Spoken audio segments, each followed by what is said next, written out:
We would like to acknowledge that this podcast was recorded on the lands of the Wurundjeri and Boon Wurrung people of the Kulin Nation. We value their cultures, identities, and continuing connection to country, waters, kin, and community. We pay our respects to their elders, past, present, and emerging. James, Hey. James, listen, mate, listen, this is important. A TV show called Friends hit the airwaves. Korn released their first album. Amazon.com was founded. Saoirse Ronan was born. Norway voted no to joining the European Union. The West Coast Eagles defeated the Geelong Cats to win the AFL Premiership, and new Sunday trading laws allowed shops in Britain to open legally on Sundays. The year was 1994. I'm Rich. I'm James. And that's Popcorn. Their behaviour's not good. Remember, stop you now, right there, because The Swapties. One lamb kebab. I've abandoned my child! Now, give me money. Tell me who sent you. Listen, mate, this is important. Now it's been over. Oh, survivors.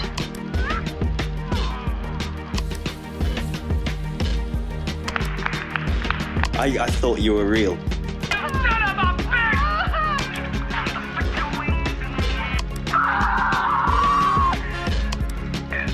That's popcorn. That's Popcorn.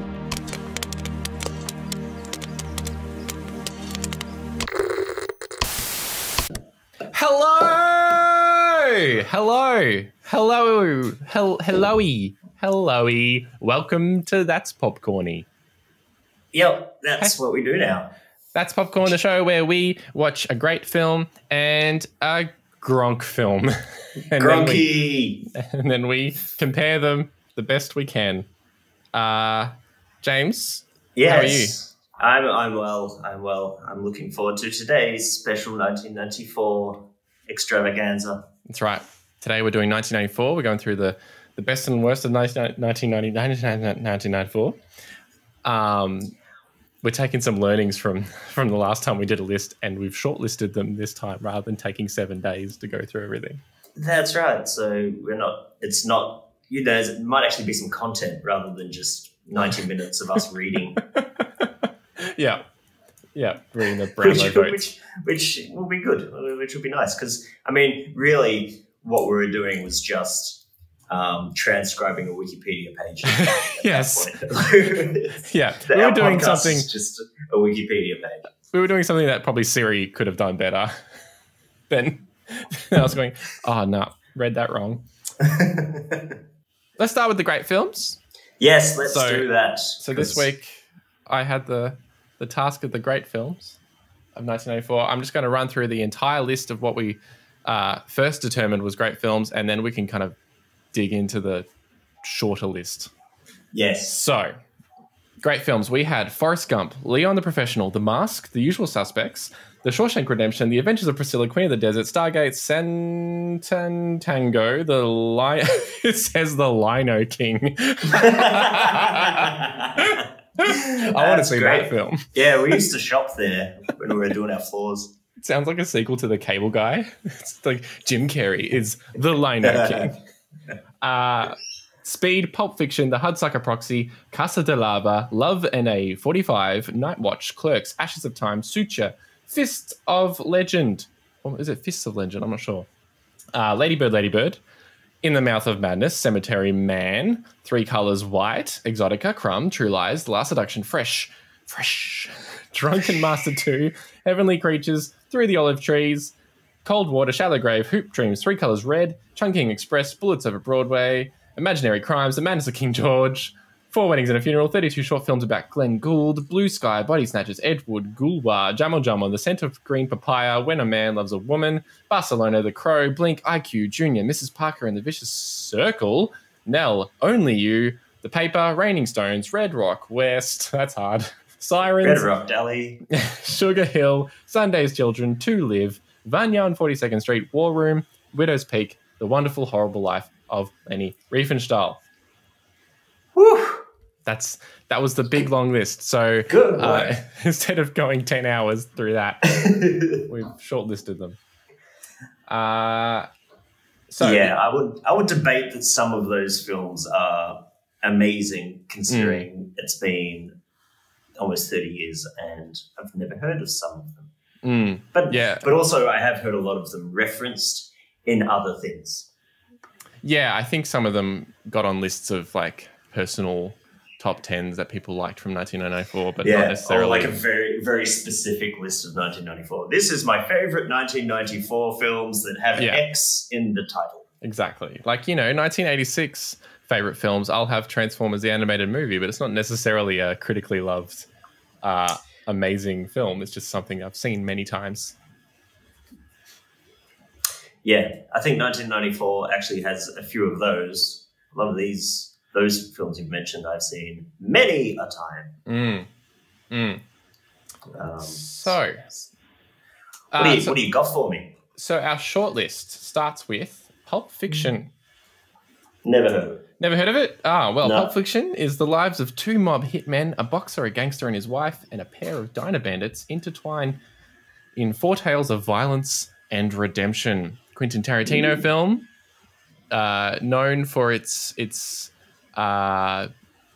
use of diners. No, I don't know. What's Pulp Fiction? Its use of Jungle Boogie. That's right. It was the first recorded use of Jungle Boogie. It was the first movie for someone to have bangs. That's true.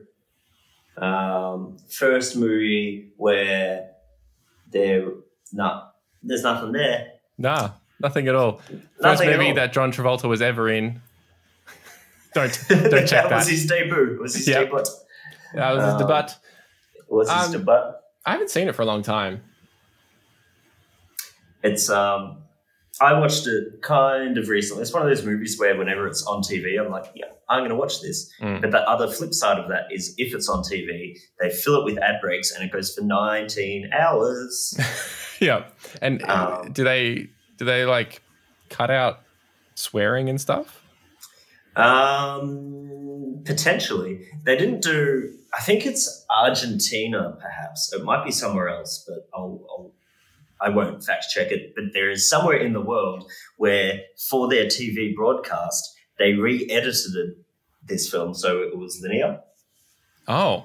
And I'm like, that is a huge bit of creative license for like a TV edit. Most of the time it's just, change the word MFer to mountain farmer. And that's the extent of how creative they get. But no, this is totally restructuring the film. It's Someone amazing. in Argentina is like, this is too confusing for our airwaves. Everything must be linear. That's amazing. Next up, we have The Shawshank Redemption.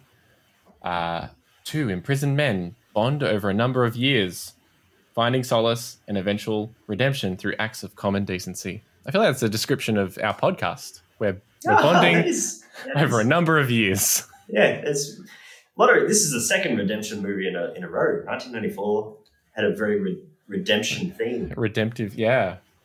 It's a Frank Darabont film. Did he also do The Green Mile? He did. And I feel like he did The Mist. He did The Mist. And then like the first season of Walking Dead or something. Yes. There's some connection. He's also, I believe, in a season of Entourage, which might have been a mistake in hindsight for Mr. Darabont. Oh. Yeah, I always thought this was a Spielberg one, but clearly not. It's a Stephen King novel? Stephen King book, yep. That's the Stephen I'm thinking of. There's only 2. That's and right. He still stuffed it up. I've got a big, you can't see it, but I've got a big poster here that says Steven Spielberg and it has a list of descriptions and then Stephen King. And that's I looked at the wrong one. Steven Spielberg, Jaws. Stephen King, Big Jaw. Difference. That's very good. He's yeah. What's next? Hoop Dreams. Hoop Dreams. It's a film following the lives of 2 inner city Chicago boys who struggle to become college basketball players on the road to going professional. I thought it was interesting how highly this is rated. I've never heard of it. No, me neither. But it's got massive ratings, 91 critics, 8.3 on IMDb, 86 on Letterboxd. Audience 89. Wow. So I've not heard of it. I mean, I've heard of the concept of hoop dreams. You've heard of basketball before? I've heard of basketball. Is this like a drama or is it like a Disney Mighty Ducks style? It's a doco. Yeah. Even more intriguing. Yeah, it's a doco. I think That's cool. It looks interesting. Having just watched the Michael Jordan one recently, I might be all basketballed out, but yeah, it looks interesting. And Roger Ebert loves it, according to the trailer that I watched. Yeah, I think in 1994, which I will probably discuss shortly, Roger Ebert was very vocal. Yes, it's every trailer I watched is just vocal. Like, yeah, it's just like a thing Roger Ebert says. Then we have Sententango. I'm reading it as Satan Tango. Satan Tango. It's an evil dance. Plotting on a payment they are about to receive, residents of a collapsing collective farm see their plans turn into desolation when they discover that Iramai? Sure. A former co-worker who they thought was dead is coming back to the village. This film goes for 7 hours. What? And when I first found that out, I was like, I'm just going to immediately rule it out. But then there's a little part of me that goes, no, I am going to fight really hard to watch this one. This will be a good thing to say that we did. Yeah, like there's an internal struggle. Well, there was a thing that's like, there was a comment underneath the trailer that said, if you really care about films, you need to see this film, Sententango, or another film that I can't remember the name of. And I'd seen neither of them and I felt hurt. So I was like, we need to watch this film because some random comment called me out. Yeah. I mean, that plot doesn't immediately strike me as this needs 7 hours to go through. No. I mean, it looks like an Eastern European film, and of all the Eastern European films I've seen, they're quite like slow and methodical and just take their time. I mean, 7 hours these days, we go, 7 hour film, there's absolutely no way. Meanwhile, I'm going to watch 16 episodes of season 2 of Community in one Exactly. night. Yeah. Yeah. I think it is broken up into 12 sections. So... are you actually sneaking in TV series into this? That's how I'm doing it. I started. So in the best films of 1994, there's this film called Friends. We're going to watch this 22-hour movie called ER, which is set in a hospital. Well, I tested the waters with Dust Boot, which that's a pun. That's true. So you know, Sententango. It's definitely a movie. I don't care what you say. I'm quite interested, actually. Then we have the Lino King. So Lino Prince Simba and his father are targeted by his bitter uncle who wants to ascend the throne himself. The description of this, like, I know it says Lion Prince Simba, but other than the word lion, you would not know this is about lions. Like, Prince Simba and his father are targeted by his bitter uncle who wants to ascend the throne himself. Could just be like a family. That's just that's Shakespeare. That's a Shakespeare. It's a Christos Chalkis novel, you know. Yeah, The Lion King, the OG Lion King, animated Disney epic. It's got the great scene where it was the origin story of Bane, when the bird gets sit on by a hippopotamus and goes Simba. Is this like a known thing that? Yeah. Simba, hello. We are all the king, Mr. Bruce. And then Tom Hardy saw that and goes, "Got my voice for Bane." Isn't that Rowan Atkinson, the bird? It is. Oh boy! But they replaced him with John Oliver in the new one. Then we have Crumb. Crumb. An intimate portrait of controversial cartoonist Robert Crumb and his traumatized family. Documentary, that one. The cast is Robert Crumb, Charles Crumb, Maxon Crumb. Seems pretty crummy. Across the board. So crummy. Then we have the Chung King Express, Two melancholy Hong Kong policemen fall in love, one with a mysterious female underworld figure, the other with a beautiful and ethereal server at a late-night restaurant he frequents. This is a Wong Kar-wai film, as the trailer pointed out to me every time it mentioned the title. It's like, Wong Kar-wai's Chungking Express. In Wong Kar-wai's Chungking Express. And I'm like, is Wong Kar-wai's part of the title? Is it? The first time I heard it, I'm like, oh, I must have the wrong trailer. It's like, in Wong Kar-wai. I'm like, no. Chungking Express. This one looks pretty cool, I gotta say. It's a bit of a thriller. It's got a, I think it's a Cranberries song, but sung in Chinese in the trailer.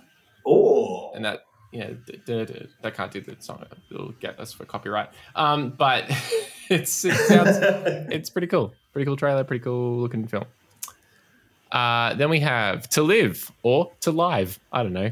After Fu Gu and Jiaz Shen lose their personal fortunes, they raise a family and survive difficult cultural changes during 1940s to 1970s China. Ooh. Looks like a big sort of like like big revolution-based sprawling epic film. I think it's set across like several generations of family and stuff. So Excellent. yeah, it's got like all of the foreign films in this have really like awful cheesy trailers, where like there's this American voiceover artist doing the voiceover, and it just doesn't like. And there's like no dialogue. In particular, there's one coming up, Il Postino, the postman, where there is no dialogue, and there's like a repeated shot in the trailer that doesn't make any sense of like an old woman going like, oh, and I'm like, is this in the good film list? It looks like Smokey Bites the Dust. And I think it's just because I'm sure there's dialogue in the film. I just think it's because they didn't trust the audience to be like, oh no, we heard a foreign voice, we're not going to watch this.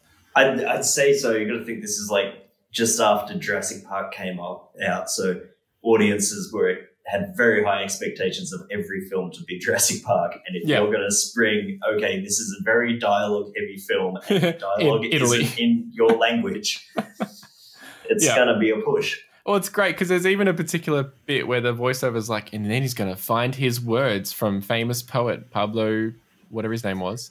And there's like the main character going like he's about to talk. And then it cuts. It's like, wow, okay. Really don't want to let us hear any foreign accents or languages. So that's Il Postino, the postman. Then we also have Leon the professional. Good.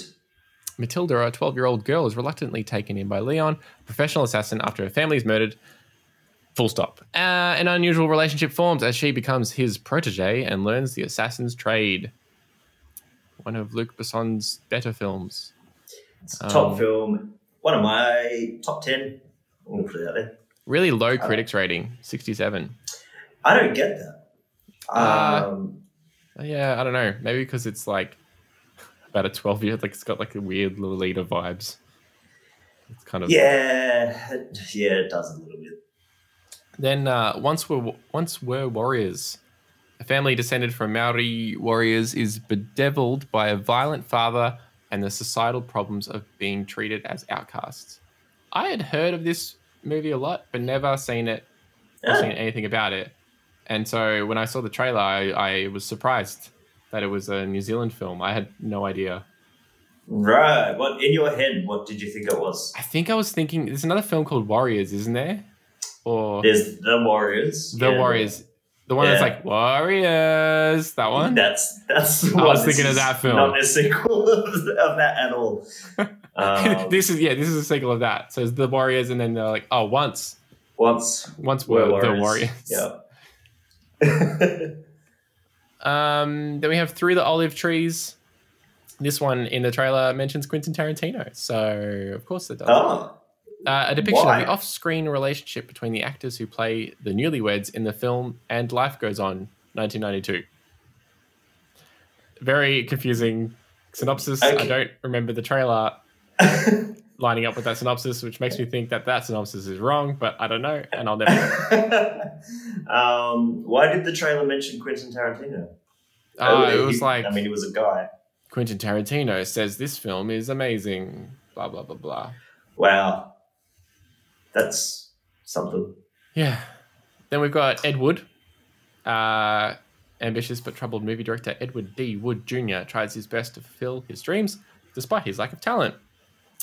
Has a kind of subversive transgender like vibe to it that I had forgotten about last time because I'd seen it years and years ago. And in the trailer, it really pushes it on, and it hasn't aged well, I don't think. And then I just had a few special mentions. So Cemetery Man. These films probably don't get high enough ratings to make the cut, but I just wanted to mention them. Cemetery Man. So a cemetery man must kill the dead a second time when they become zombies. Yeah, that sounds sick. How is that Synopsis not 90 and 90? Yeah, right? It looks kind of fun. Then we've got Guok Chan Ling Ling Chat, or the Beijing... No, what was it called? From Beijing with Love, which is a Stephen Chow, like, James Bond parody. That looks kind of fun. Stephen Chow, who did Shaolin Soccer and Kung Fu Hustle and stuff like that. Yaha. Clerks started Kevin Smith's career. Wow. Didn't quite make a cut. But a worthy mention, I think. Exotica, a man plagued by neuroses, frequents the club Exotica in an attempt to find solace, but even there, his past is never far away. It's like an erotic thriller, I imagine. You can tell it's got an X in the title. That's right. Yeah, it's 2/3 of the erotic word. It had really high critic ratings, but maybe that's just because Roger Ebert was really horny in 1994. Then we've got The Adventures of Priscilla, Queen of the Desert. We've got Muriel's Wedding. All right. Yeah, The Crow also came out in 1994. Australia represent. Heavenly Creatures, and which was Peter Jackson. Peter Jackson's. It wasn't his first film, but I think it was like his big film before Lord of the Rings. Yeah, I think. Well, you're forgetting The Frighteners there, Richard. Was that before Heavenly Creatures? That was after. Oh, okay. So he did Heavenly Creatures. I think Heavenly Creatures was his first movie, which wasn't just completely stupid. Yeah, not like bad taste. Bad taste or Meet the Feebles. Oh god. Then we've got Down to Earth, or Casa de Lava. I know nothing about it, but it just had a really cool poster. So. Yeah, I mean that name, House of Lava. No. Oh yeah. Well, is that what Casa? Yeah. Well, house is casa, and lava is evidently. Did you say dirt? It said down to earth. Down to earth. No, that's different words. No. Yeah, no. Maybe that's why critics didn't like it, because they were expecting a house of lava, and instead they just got this really down to earth film. Yeah, like, people are just super grounded. It's The Floor is Lava, the film. Yes, that'd be awesome. Oh my god.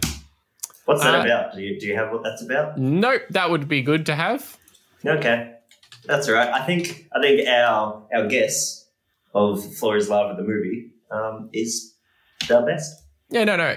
You have a guess of what it's about, and I'll tell you. Like, expand on that House of Lava. De Lava, also known as Down to Earth, is about a man who a woman who is digging a hole in her basement to install a home gym, and she discovers redemption. You are so close, except for everything. So the film tells the story of Mariana, a nurse who leaves Lisbon to accompany an immigrant worker in a comatose sleep on his trip home to Cape Verde. The devoted Portuguese nurse took a journey only to find herself lost in abstract drama. There she finds that she brought a living man among the dead. That was in quotes. Costa made the film in a densely minimal style, cryptic ellipsis, cinematographic precision, narrative abstraction, and lingering imagery of people and place, notably Mount Fogo, the highest active volcano of Cape Verde, features in this Oh my God, this is such a hard sentence to read. Put words in order. Anyway, that didn't really tell me much except that she's a nurse and she has to accompany an immigrant worker in a comatose sleep. Is she in a comatose sleep or the worker? Well, that would make things... Anyway, she's got a lot of abstract drama going on. So that's connection? Casa de Lava. Oh, there is a bit here about how she has to dig a hole to build a house gym, but I just skipped over it. Cool. They're the good films. They sound good. That's good. I know. I think you've done well. Yeah, thanks. I made all those films. Do you want to rule out a couple?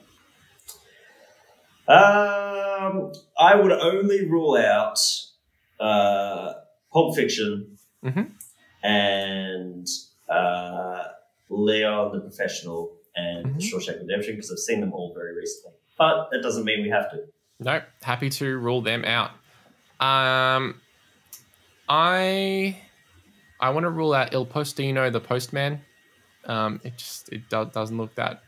And if it's anything like the Kevin Costner film a few years later, The Postman, probably no good. Probably. And I want to rule out Ed Wood. I've seen it. I've done that.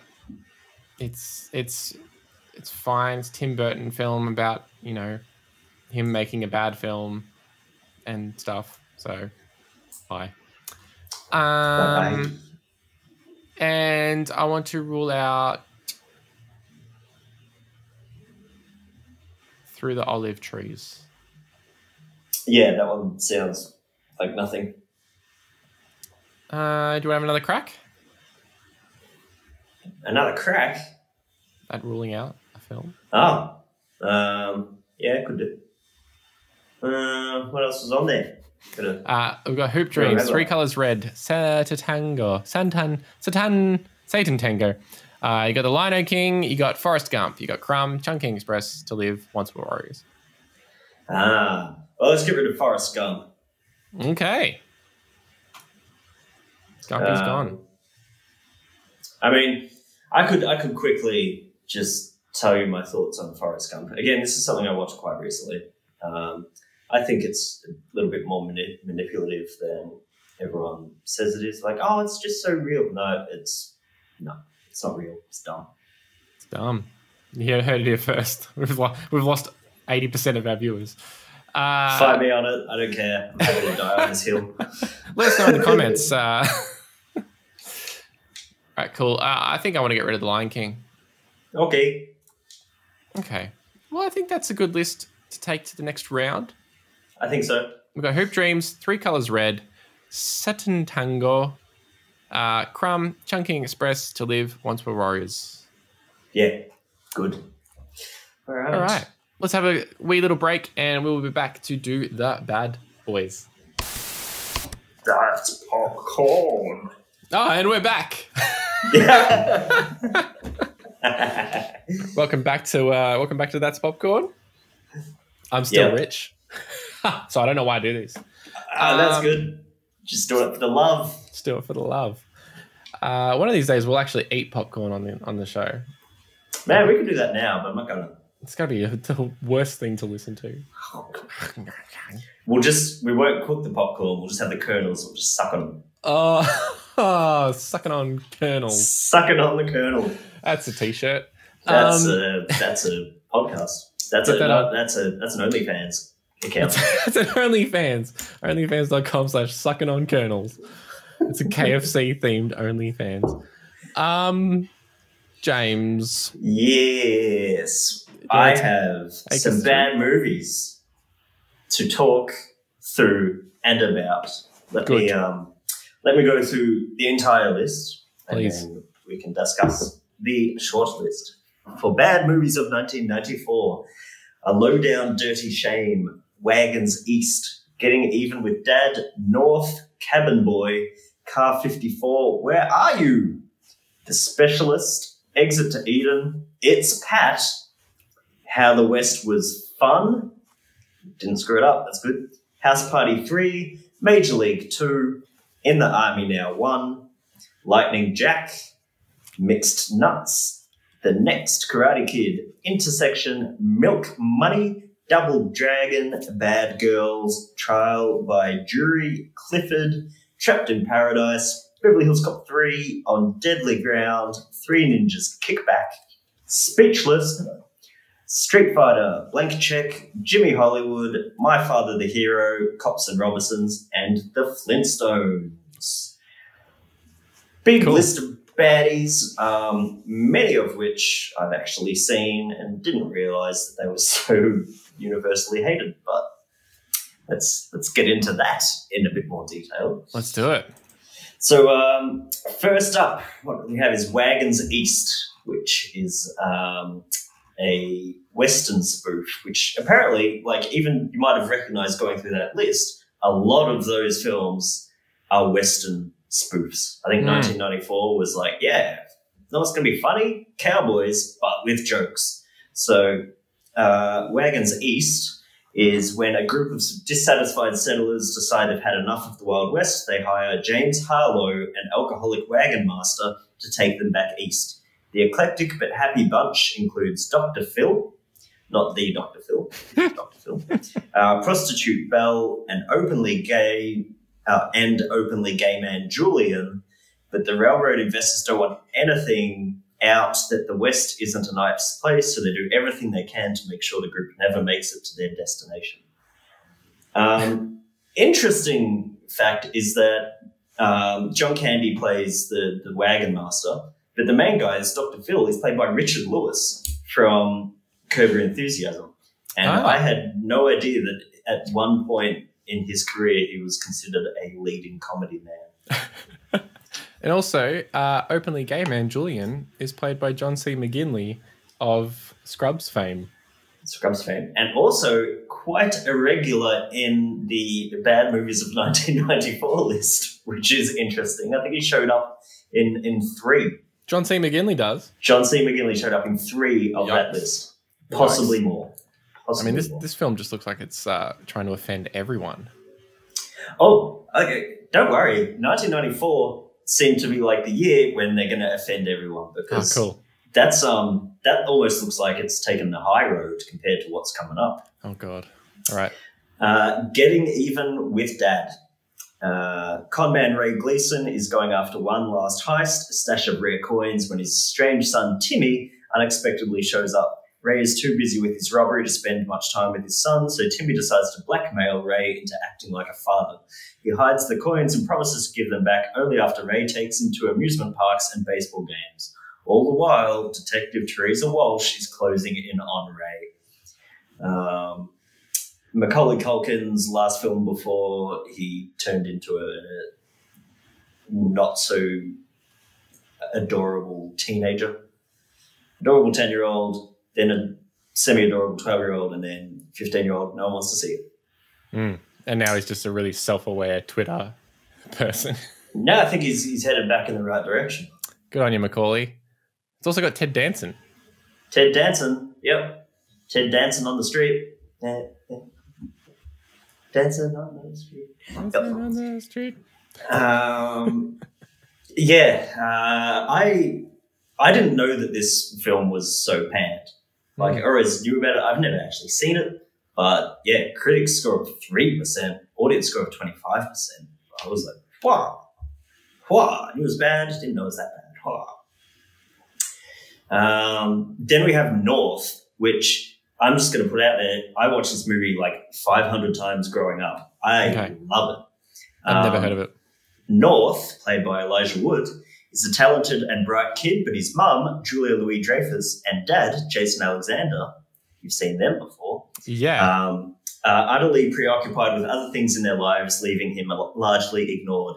Advised by a mysterious man, played by Bruce Willis, who pops up on occasion, North decides to legally separate himself from his parents and goes on a search across the globe for the ideal mother and father. Unfortunately for the young boy, most of the people that he meets have very little potential. I don't know why this is such a hated film. As I said, I've seen it a lot. It's stupid fun. It's got John Lovitz in it, who's always great in the most annoying possible way. It's got Dan Aykroyd's in it, Kathy Bates is in it. Oh, wow. It's got a huge cast of weird little cameos, but it's. It sounds a bit like I haven't seen the film, but I read the book. Extremely Loud and Incredibly Close. Yeah, it's like a boy kind of going around. Yeah. There's a weird surrealism and it's a bizarre film. Right. It's not particularly dark, but it's not a kids film, but it definitely is a kids film. Oh, it's bizarre. Car 54, Where Are You? It's got a solid critic score of 0% and an audience score of 12%. In New York, two cops, Gunther Toody and Francis Muldoon, are tasked with guarding Herbert Hortz, a witness who's due to testify in an organised crime case. Hortz has damning information about mobster Don Motti. In this film, inspired by the 60s television series, Toody and Muldoon are polar opposites. One is a wild man, the other follows all the rules, who end up in several tense, if extremely goofy, situations. I don't think something can simultaneously be goofy and tense. Car 54, Where Are You? Important to note, also has John C. McGinley. Yes, I saw that. And Jeremy Piven. Oh. Piven away from that. No. Exit to Eden. Now, this movie seems bizarre. Photographer Elliot Slater, played by our very own Paul Mercurio, has inadvertently snapped the only existing photos of elusive jewel thief Omar. When Elliot leaves for a private vacation on an S&M island, he is followed by Omar, Omar's partner Nina, and police officers Fred and Sheila, played by Dan Aykroyd and Rosie O'Donnell. Unaware that so many people are chasing him, Elliot enjoys his stay at the resort and finds himself falling in love with the head dominatrix, Mistress Lisa. What do we got next, James? It's Pat. Now, this is another horrified movie, and I'm going to try to read it without screwing up any of the words in the description, but I definitely will. Pat Riley, an obnoxious busybody of undeterminable sex, meets and falls in love with Chris, a sensitive, caring person also of undeterminable sex. Their relationship suffers because Pat's a lout and cannot decide on a direction for its life. Meanwhile, Pat's neighbour Kyle falls further and further into obsession with Pat, fascinated by its indeterminate sexuality. Awful. Going by that synopsis, you'd be like, this could be tackled well, this could be a tasteful film, but it's based on an SNL character. So throw that in the bin. Yeah, look, I'm just having a look at it now, and I wish I hadn't. Yeah, I was the same way. I've heard nothing but awful things about this movie. Yeah. The fact that, it's got a critic score of 0 and an audience score of 28%, I'm actually surprised that it's that high, based on everything I've heard. Jill Soloway cites SNL sketch It's Pat as awful piece of anti-trans propaganda. So, yeah. that kind of gives you a rundown into it. House Party 3. After more than their share of exploits, best friends Kid and Play are growing up. Kid is marrying his girlfriend Veda, and Play is trying to survive in the music business, but they face major hurdles in their maturation process. Odd turn of phrase. Like they're a brew. Yeah. While Play plans a bachelor party, handles some raucous younger cousins, and deals with the arrival in town of Kid's ex-girlfriend, he also tries to bring success to a new female rap group called Sex as a Weapon. Huge audience score, though. No, 67% audience score, 0 critic score. Oh, my God.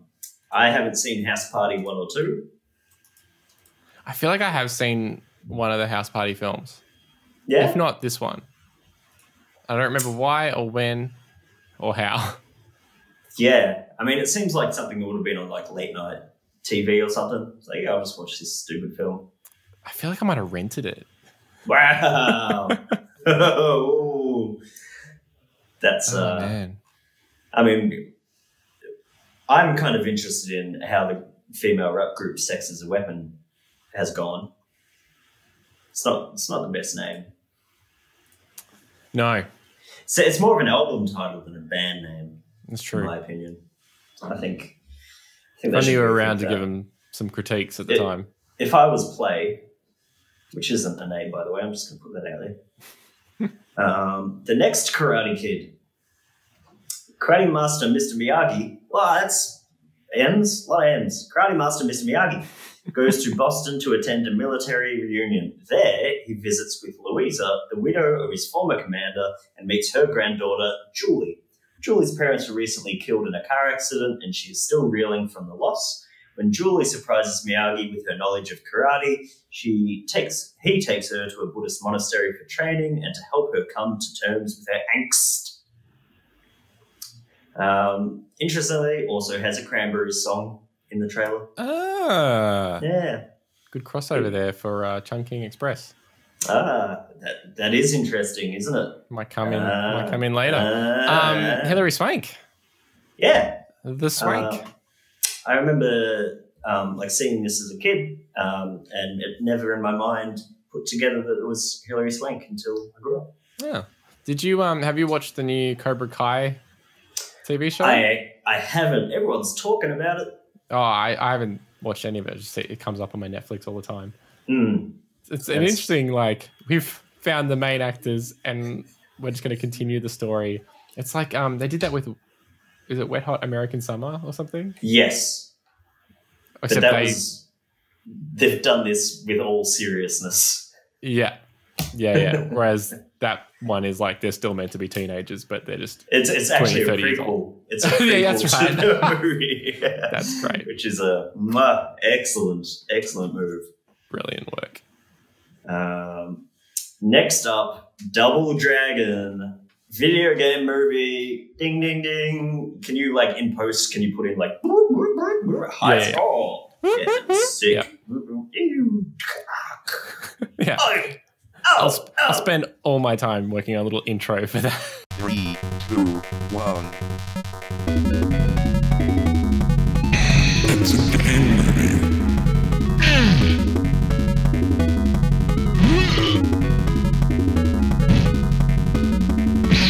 Bonus. It's a game movie.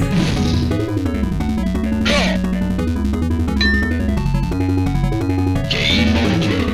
In post-apocalyptic California, brothers Billy Lee, played by Scott Wolf, and Jimmy Mark DeCascos. Hey, he's back. A highly trained martial artist living in the ravaged city of New Angeles. The pair has been trained by Satori, who took them in after their parents died. When Satori finds herself persuaded by evil overlord Koga Shoku, who's intent on possessing her mystical dragon medallion, the siblings are charged with protecting it from Shuko and his henchmen. You ever seen this in your life? No, I don't think I have. Nah.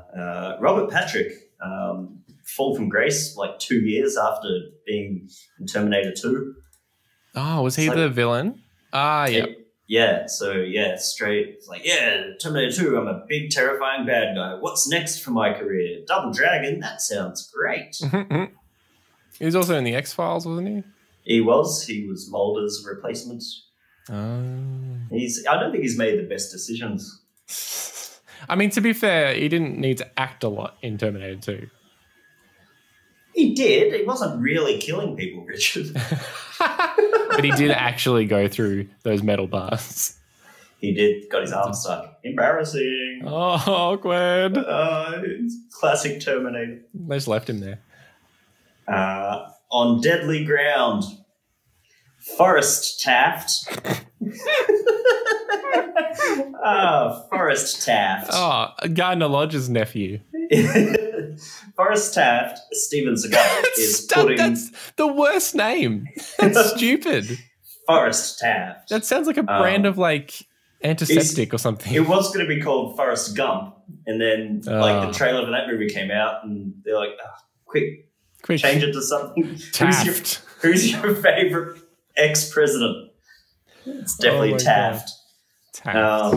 Forrest Taft is putting his considerable talents as a fighter and marksman to use as a hired gun for the sleazy oil tycoon Michael Jennings. Michael Caine!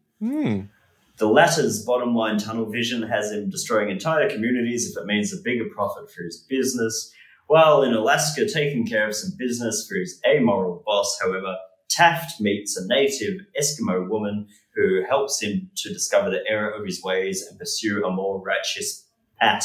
I think it's meant to be a more righteous past, or maybe a more righteous Pat. Hey, it's Pat. Pat, yeah. More righteous Pat. It's Pat. Yeah. Straight out. Yeah, Steven Seagal movies, never a good sign. No. Never. Three ninjas kick back. During a championship baseball match, the three brothers hear that their grandfather in Japan is in trouble and head out to help him, conceding the match. When they arrive in Japan, they must use all their powers to defend him against his ancient enemy who has returned to exact revenge. I got nothing to say about this. When you were going through the list, there are so many like fighting movies. God. It was just, if it wasn't the Wild West comedy version, it's just kicking and punching and doubling and fighting. Well, I didn't realize that song "Everybody Was Kung Fu Fighting" was just a reflection of Hollywood at the time. They're just watching movies and like, man, everybody is kung fu fighting. Everybody was kung fu fighting. That's what this episode should be called. We call episodes by names now. Yep. Okay. Sure.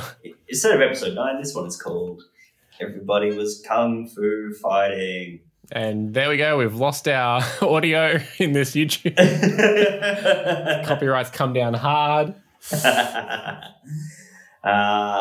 Speaking of fighting, Street Fighter also came out.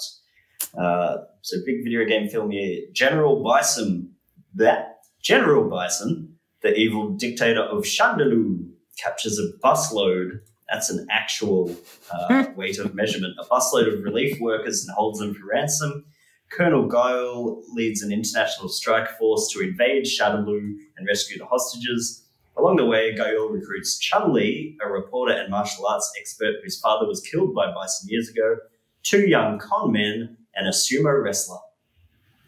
Why wouldn't he just get people that he worked with? Like, that's my thing. It's like, I'm going to recruit people, and my only options are reporters, con men, and sumo wrestlers. And Kylie Minogue. And Kylie Minogue, yeah, as herself. It's got Raul Julia, who's known for Addams Family. Gomez Addams. I did read an interesting fact about this film because he was very sick when he was making it. Oh, really? I think it was his final film and he had terminal cancer, I believe. And apparently at one point his eye fell out. What? I'm just like, no. I didn't want to read any more. That's what the audience can do. Just look into that. But I'm just like, oh. And it's just such a shame because from the few films that I've seen him in, he's an excellent actor. And sucks that his last film is this pile of garbage. I have seen it, and I do feel like I do remember him putting a lot of effort into this role. Yeah, I think he did it because his kids loved the game. And so he was like, as a parting thing for my kids, I will do... it's just a shame that their favourite game was Street Fighter and not something that actually could potentially be a decent movie. I think in 1994, there's probably not a lot of games that would have translated well to... Jurassic Park, the game. I'll have you know. Pulp Fiction, the game. Yep. It's all... Forrest Gump, the game. They were going to call it Forrest Taft, but it was taken. Yeah, that's good. And then finally, in the bad movies, I did slip this in. It was almost not bad enough, but I think it's important to talk about the Flintstones. Mm-hmm. Big-hearted, dim-witted factory worker Fred Flintstone lends money to his friend Barney Rubble so that he can adopt a baby. As thanks, Barney swaps his IQ test for Fred's during an executive search program. After getting promoted, however, Fred becomes embroiled in the dastardly scheming of his boss, Cliff Vandercave, who enlists his secretary, Sharon Stone, to seduce Fred angering Fred's wife, Wilma.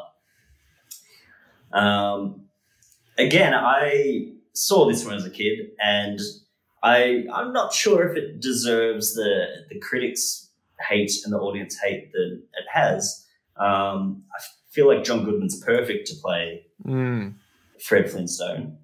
Rick Moranis, perfect Barney. Not so sure about the rest of the extended cast, but the effects, like the way this movie looks, is great. It's a good-looking movie, and I think it used a lot of like the CGI people from Jurassic Park to like do the dinosaurs and stuff. And look, it's probably dated a little bit from what I remember, but it also has the B-52s doing a cameo called the BC-52s, which is very clever. All right, good. It's like half the film is just like puns. Yeah. But my big question is, and this is something that is always been on my mind, there's a scene where he goes back to his house and all like the vacuum cleaner is a dinosaur, and the dinosaur is like a dinosaur with a snout. And there's a garbage disposal. They're all different dinosaurs. But he's got like a record player, which is a bird, and the bird puts the beak on the record player or something, and he pulls the tail and starts playing the record. And at some point, the bird goes, "Ah, it's a living." Now, I have a problem with that because I don't think that bird's getting paid. I think it's like a one-off thing that Fred buys. It's not like it's like, all right, you're going to be my record player. I'm going to pay you a salary. Also, it's a bird, can probably get away with not having a salary, can probably just fly and get worms. Just have so many questions about how that is a living for the bird. So that's why I needed to include the Flintstones, just in case you had thoughts or anybody in the audience had thoughts about that particular bird. Where does the sound come from? The bird? Oh, when it plays the record. Yeah, because he uses its beak as the needle, right? Yeah. So does the sound come out of its ass? I think so. I think it's a living. And when does it say it's a living? Is it when it's playing? Or No, I think because like when Fred pulls the tail of the bird, it gets like a fright and goes and then like plays, and then like when it stops or something, like, and it looks deadpan at the camera, like he's talking to the audience. So it's a fourth wall break. It is a fourth wall break. Right. It's a living. Yeah. Which I should start saying at work. I reckon that'd be great. Every time your living. boss pulls your tail. Yeah, something like that. I wonder if it probably gets fed, you know. Gets fed, gets a shelter. Gets to listen to some sick, like, you know, some of the BC-52s. BC-52s, yeah. I feel like there should have been more like rock and roll puns. Maybe I need to see it again. There'd probably be a lot of rock and roll. Like we go, oh, this is our new favorite music. Let's put on some rock and rock. I reckon that'd be a good joke for the Flintstones. Did they just get the B-52s because of Rock Lobster? Is that them? That's them. Yeah, right? that's them. Yeah. I was trying to think of another one. Love Shack. Shack. Love Shack. Love. That's a pun. Shack. Love rock. Other films that I think I will quickly mention that didn't quite make the shortlist, but Roger Ebert had a lot to say about Milk Money, which Roger Ebert absolutely hates and is quite offended by, which is three young boys who pull their money and buy a prostitute. Also stars Ed Harris, so, you know, friend of the show, Ed Harris. Great. And How you doing, Ed? Yeah, hope you're well. And then Clifford, which, again, film I saw a lot as a kid, very dark kids film. Roger Ebert hated it. Which has Martin Short playing a 13-year-old. And it just looks really off-putting. Like his head's the wrong size. And, yeah, still great film. It's got Charles Grodin in it, who I think is an excellent comedy actor. Doesn't deserve to be panned. Critics' score for that was like 13%, but audience score is 67%, which is totally justified. And one more, just to mention, Trapped in Paradise, which I'd never heard of, but it's a comedy starring Dana Carvey from Wayne's World fame, John Lovitz, and Nicolas Cage. What? Yeah, and they're like three siblings on a getaway heist plan. on Getaway. Illegal. On Getaway. With Katrina Roundtree. I'm here in sounds, Indonesia. I remember Nick interesting. Cage or Richard Nixon. Or Christina Roundtree. There you go. That's a good Christina. Thanks. Nailed it. Anyway, so that's our bad movie choices. Yeah. Is there anything you want to kick off the list straight away? Let's get rid of all of them. No, let's get rid of the ones that just seem like really offensive. So maybe like Wagons East and It's Pat. Yeah, get rid of that. I don't think it's fair to do a sequel. Okay, so House Party 3's out. House Party 3's out, and The Three next Ninjas Karate kicked back. Next Karate Kid's almost like a reboot. Okay. What about Double Dragon? Because I haven't seen Single Dragon. Yeah, that's how sequels work. And Double Home Alone. they just play the movie twice. This one is double. This is triple Beverly Hills Cop. Yeah. All right.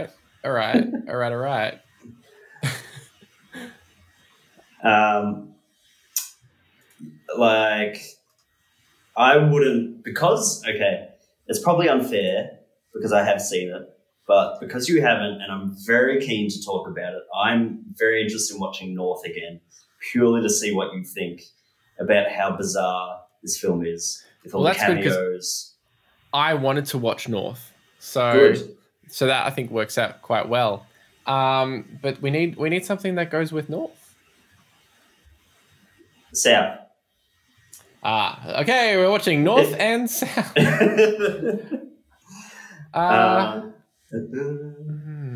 So Hoop Dreams is a doco. Three Colors Red. Did I talk about Three Colors Red? I don't recall. I don't remember saying anything about it. Maybe because it's not in my list. Oh, no. Oh, no, it is. Here it is. Yeah, here A we model go. discovers a retired judge is keen on invading people's privacy. It's a very short synopsis.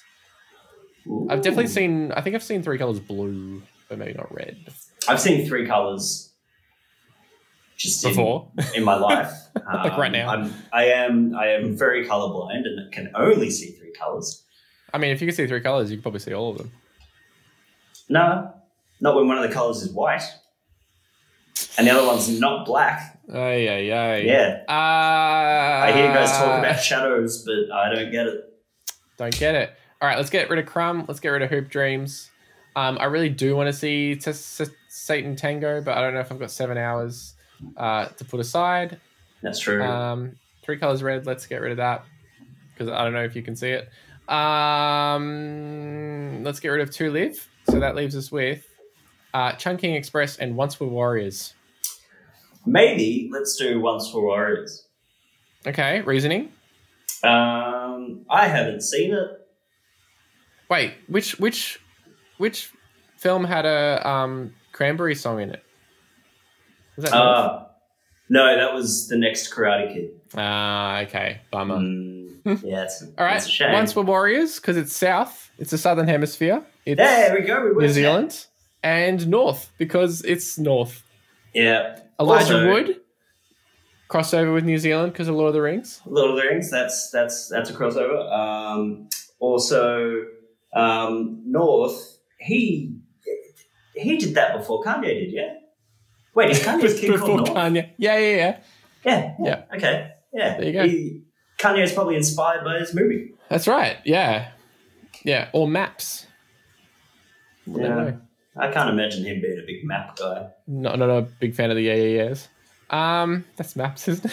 Is that Amazon? Yeah, it is. Yep. Yeah, that's good. Should have just stood by it. All right. I think that's good. I think that's popcorn. We've got North and we've got Once Were Warriors. Wahoo! 1994. What else have you been watching, James? What else have I been watching? I've been watching Lovecraft Country Oh, yeah. on the Binger. It started off and I'm like, this is a little bit too fantasy for my liking, even though like it's very much like a lot of it is about some 50s racism, which is really interesting. But then there's monsters. I'm like, yeah, monsters are cool. But then like it started going down this path. I'm like, okay, this is like too much about spells and weird stuff. But then like the 4th episode is pretty much just Indiana Jones, and I loved it. I've never had more fun watching just a 50-minute episode of a show. So Lovecraft Country. Worth watching purely for episode 4 if you're into Indiana Jones. Because it's on the it is just Indiana Jones. Like it doesn't pull anything back. It is literally scenes from Indiana Jones with different actors. What? It's still great. Amazing. All right, I'll have to check that out. I've been watching. What did we watch? I finally watched Uncut Gems. Yay! Fantastic film that I absolutely hate. You'll never watch it again. I'll never watch it again. It's deplorable. I hate every character in that film. It's so wonderfully made. There's nothing wrong with it. I hate it. It's just horrible. It's just like frustrating, and it's like 2 hours of just yelling. Yeah, like getting yelled at, and it's like sort of like weird kind of neo-noir music happening in the background, like kind of like 70s sci-fi music happening. Yeah, and I that's exactly my thoughts. I'm like, this is a terrific film. I'm never watching this again. Yeah, and we were tossing up between watching that and Good Times, which is a Robert Pattinson one, and before I even knew that it was the same directors. So now I'm not sure if I want to watch Good Times. Do it. You'll feel exactly the same. Oh, great. Good. Wonderful. They're very, like, with Good Times, they're like, I think we know how to make movies now and how to make people really appreciate the work we've done and also feel insanely uncomfortable. Yeah. And that's just going to be our aim for all future movies. I'm kind of happy about it because they're doing their own thing. It's not a lot of stuff that looks like what they do.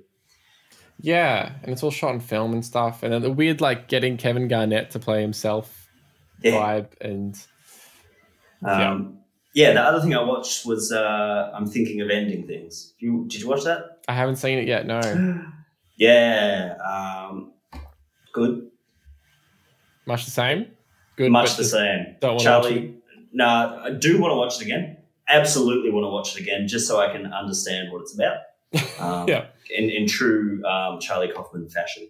It's very, very big. Yeah. Big ideas, small film. He really knows how to write dialogue, at least from my experience. And so, like, people are often kind of like talking over each other or something, or not really getting to the point. Yeah. It just seems really realistic. But then that's it. But then, like, halfway through the movie, like, are they actually speaking? Are they actually people? Are they in a car? Am I even watching a movie? Oh, wow. I am the movie.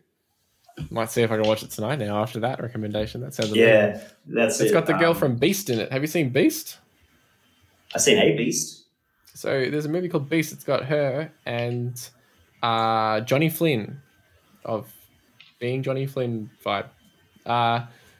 He's in Scrotal Recall. TV show. Yeah, it's a TV show. It's got another name in America, I think, because they're like, there's no way we can call it this. I can't remember what it's called. What is it called? I've never heard of that. Lovesick, it's called in America. And here it's called Scrotal Recall. Primarily because people were reticent to say the word scrotal. And so the summer before its second season, Netflix announced the show would be born again under a new name. Scrotal Recall is dead. Long live Lovesick. So Johnny Flynn heads up that. And he's also a musician, often in like the Laura Marling circles. But yeah, Beast is about the main girl from that Kaufman film. Yes. Is like, got a tumultuous relationship with her family, I think, and then meets this guy, and they start a relationship, and there's all this sort of like underlying like, is he telling the truth, and is he actually a killer and stuff, and it's really kind of That I don't know, unsettling. Doesn't sound dissimilar to I'm Thinking of Ending Things. Yeah, well there you go. Maybe this is a sequel. Or a prequel, or the book. Maybe the movie I watched was a book. I still don't know. So, are these real people? Are these That's pages it. of a book? We'll never know. Yeah, I think maybe after the 2 hours, I was like, did I just watch a movie, or am I just filling out my calendar? Like, it's you just don't know. Did I just cook something for 2 hours? I don't know where I am. What's going on? Am I human or am I just soup? I don't know anymore. That's so many questions. Yeah. Well, so we're watching North and Once Were Warriors. Whoa. I've been Rich. I've been James. And that's Jimmy Popcorn. Like, comment, subscribe. I don't know. Dude, give us a review on the iTunes or the Spotify. Watch yourself. Watch yourself, you know? Watch yourself. Guys. Watch yourself before you check yourself. Yeah, watch yourself. Find out if you're a book or a soup. And we will see you never. Bye. The end.